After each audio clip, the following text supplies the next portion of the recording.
Marami po kasi kaming napapanood regarding dito sa Baguio, lalo na dito sa teachers camp, na mga vlogger na nagpo-post ng marami raw nakikita dito daw sa teachers camp, along hallway, sa mga kwarto. Kaya maraming natatakot. Kaya kami, medyo curious kami, ano ba talaga? Kayo po isa sa pinakamatagal na rito.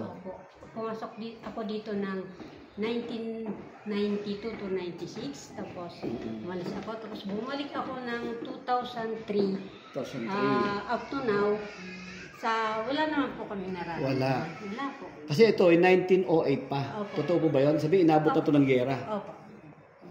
Dito ba may mga nabalitang namatay? Meron, pero sa atake. Sa mga sakit? Oo. Atake ng puso, gano'n. Kasi may nakikita rin kami, sabi, may pare na pugot ang ulo. Nasa YouTube po yan na nakikita natin. Pero sa akin ho, White lady. Oo, wala po. Kasi minsan may nag-shooting dito na yun, mga multo-multo. Okay. Ginamit na to dati. Ginagamit lang yun. For gym yata yun. Ginamit lang yun.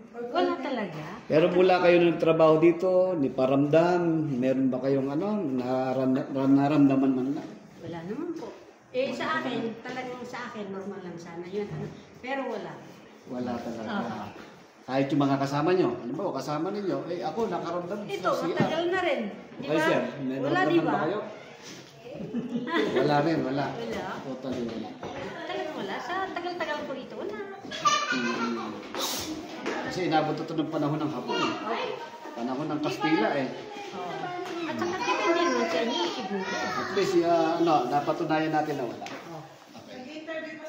Ibig sabihin, marami kasi tayo napapanood sa YouTube na pinopost nila ang teachers camp na maraming multo raw, neswang, may mga nakikita. So, isa si nanay sa nagtatrabaho dito, matagal na, wala, ni kaunting paramdam, wala silang nakikita. Kaya, fake news. Putulin na natin yung fake news na yan. Thank you so much po.